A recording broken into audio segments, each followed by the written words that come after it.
Dans ce journal, nous vous emmènerons dans l'embarcation de Pascal, pêcheur saint-paulois qui participe régulièrement aux opérations de pêche préventive requin, un dispositif en vigueur depuis 2014 et qui fait aujourd'hui l'objet d'une étude approfondie.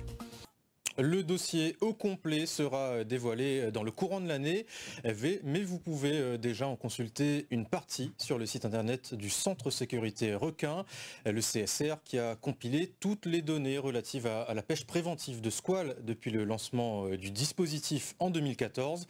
Une volonté de transparence. Notre journaliste Thierry Chapuis a justement été autorisé à suivre un pêcheur professionnel au large de Saint-Gilles. Reportage. Pascal Enilorac est un des pêcheurs professionnels habilités par le Centre Sécurité Requin à poser des Smart Drumline. Il effectue 2 à 3 sorties par semaine au large de Saint-Gilles. Ce soir, avec lui, David Guillaumard, responsable scientifique du programme de pêche préventive. L'idée, c'est d'avoir une régularité pour éviter qu'on ait des animaux qui s'installent, ce qui est notamment le cas, ou en tout cas une des hypothèses sur le comportement des requins bulldogs en particulier. Alors on en pêche certes de moins en moins, mais ça reste quand même l'espèce ciblée prioritaire. La palangre verticale avec alerte de capture ou Smart Drumline est une invention réunionnaise exportée en Afrique du Sud et Australie.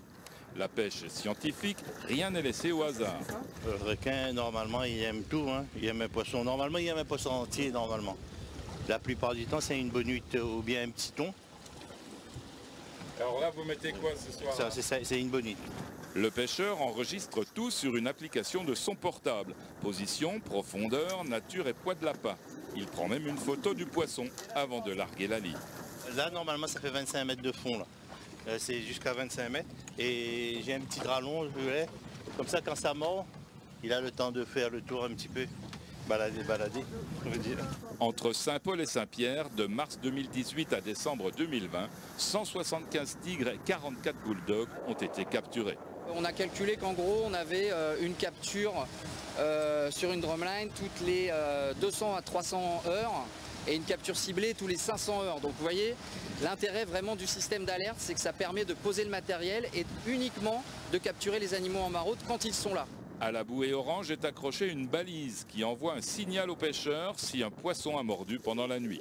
Ça fait bam, bam, bam, ça fait un bruit, le téléphone sonne et vous allez dans l'heure qui suit alors. Ouais. Là on est bon là parce que normalement ça a sonné vers minuit, mais là il est quelle heure? Minuit et demi, c'est bon. Il faut faire vite car si une espèce accessoire a mordu, elle doit être relâchée vivante. La balise déclenchée clignote. En tirant la ligne, le pêcheur sent tout de suite qu'il n'y a rien au bout. Cette nuit, le prédateur est parti avec l'appât. Ça arrive, hein? Ah bah oui. C'est comme partout, hein?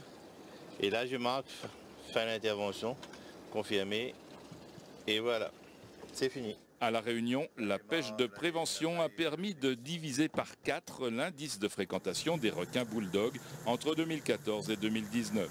En Afrique du Sud et Australie, elle a engendré une diminution de 90% du taux d'attaque.